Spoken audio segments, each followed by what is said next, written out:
সেদিন গেছিলাম ইউনিভার্সিটির এক বন্ধুর ছেলের অন্নপ্রাশনে। অনেকদিন পর সব পুরনো বন্ধুদের সাথে আবার দেখা। সকলে একে অন্যের খোঁজ নিচ্ছিল, কে এখন কোথায় থাকে, কি চাকরি করে, কার কটি সন্তান, সকলের স্ত্রী বা স্বামী কি করেন, এইসব আর কি। এই দীপ্ত, তোর বউ কি করে বললি না তো? হঠাৎ খড়খড় করে বলে উঠল মোহর। মোহর মেয়েটা বরাবরই একটু অন্যরকম, বেশ মেজাজি আর একটু রুক্ষ স্বভাবের, কথাবার্তাও রাফ। পিহু, ও তো হাউস ওয়াইফ। দেখলাম শুকনো মুখে বলল দীপ্ত। ও, হাউস ওয়াইফ, তার মানে কোনো কাজ করে না? বাঁকা স্বরে বলল মোহর। আমার কানেও লাগলো স্বরটা। সকলেই থমকে গেল ওর রুক্ষ স্বরে। আচমকা সবাই চুপ, কিন্তু সকলে নীরবতা ভেঙে কথা বলে উঠল পিহু নিজেই। বোধহয় কথাটা আপনি ঠিক বলছেন না মোহরদি। হাউসওয়াইফ মানেই সে কোনো কাজ করে না, এটার চেয়ে বড় হাস্যকর কথা আর কিছুই হয় না।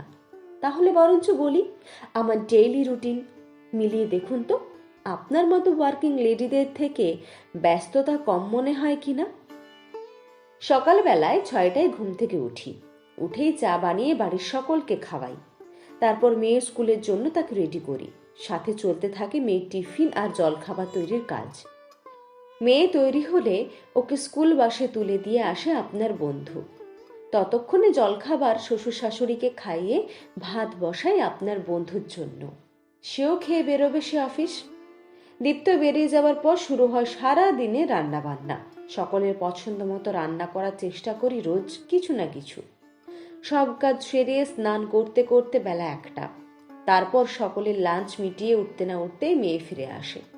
তারপর সারা দুপুর চলে তার হোমওয়ার্ক পর্ব। আর বিকেল হতেই আবার বিকেলে চা টিফিন তৈরির পালা। সব সেরে হাত খালি হয় সন্ধেবেলায়, দীপ্ত ফেরার পর। সন্ধ্যাটা আমার অবসর, আপনাদের মতোই। আপনারা যেমন সারাদিনের অফিস সেরে তারপর অবসর যাপন করেন, আমিও তাই করি। সারাদিনের সব কাজ সারার পর। এরপরও কি মনে হচ্ছে আপনার আমি কোনো কাজ করি না?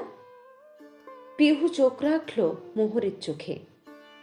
না মানে, আসলে মোহর একটু থতমত খেয়ে গেছে।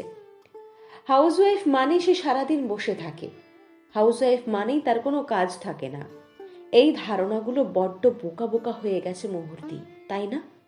বরঞ্চ আমাদের মতো হাউসওয়াইফরা আছে বলেই অনেক সংসার নির্বিঘ্নে চলে প্রতিদিন। আমাদের নিরলস শ্রমই এগিয়ে নিয়ে যায় স্বচ্ছন্দের বহু সংসারকে। তাই চাকরি করা মহিলাদের থেকে আমাদের অবদান কিছু কম না। একদম ঠিক বলেছ পিহু।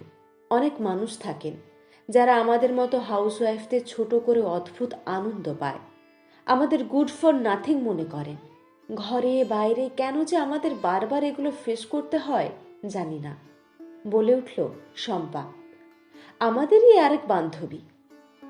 আসলে আমরা ছোট হওয়াটা অনেকেই মেনে নেই নীরবে, তাই অন্যরাও আমাদের ছোট করতে পারে।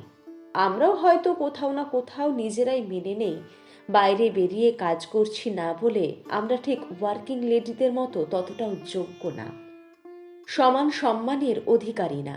কিন্তু ব্যাপারটা যে পুরো ভুল সেটা বুঝিয়ে দেওয়ার দায়িত্ব নিজেদেরই নিতে হবে। যারা বাইরে কাজ করেন তারাও যেমন ঘরের কাজের দরকার হলেই করতে পারেন এবং করেনও, তেমনি যারা অন্তর্মহল সামলান তারাও চাকরি করা মেয়েদের থেকে কোনো অংশে কম না। সেটা নিজেদেরই বারবার বুঝিয়ে দিতে হবে, কেউ বুঝতে না চাইলে। আমাদের মাস মাইনেটা টাকার অঙ্কে আসে না, আসে বাড়ির মানুষদের ভালো থাকায়। এটা অনেকেই বোঝেন না, কিন্তু যারা বোঝেন না তাদের তো আমাদেরই বোঝাতে হবে, তাই না? শুধু শুধু কেউ ছোট করতে চাইলেই ছোট হব কেন আমরা? দেখলাম মোহর থমকে গেছে পিহু দৃপ্ততা দেখে। আমিও অবাক হয়ে দেখছিলাম পিহুকে। সত্যি অনেকটা আলাদাও, আগের প্রজন্মে তো বটেই। এমনকি আমাদের জেনারেশনেও কিছু কিছু মেয়েকে দেখেছি হাউসওয়াইফ বলে তারা নিজেরাই কুণ্ঠিত থাকে, কিন্তু পিহু সেরকম নয়। তাই ও সবার সামনে বলতে পারছে ও কারোর থেকে কম নয়, ওর অবদানও সংসারে কোনো অংশে কম নয় একজন কর্মরতা মহিলার থেকে। এরকম পিহুর মতো হাউসওয়াইফ আরও জন্ম নিক বিভিন্ন সংসারে। তবেই হয়তো বিনা বেতনের বাড়ির ম্যানেজারদের ছোট করার মানসিকতা নিয়ে চলা মানুষদের বলতি বন্ধ হবে একদিন। কলমে পল্লবী সেনগুপ্ত।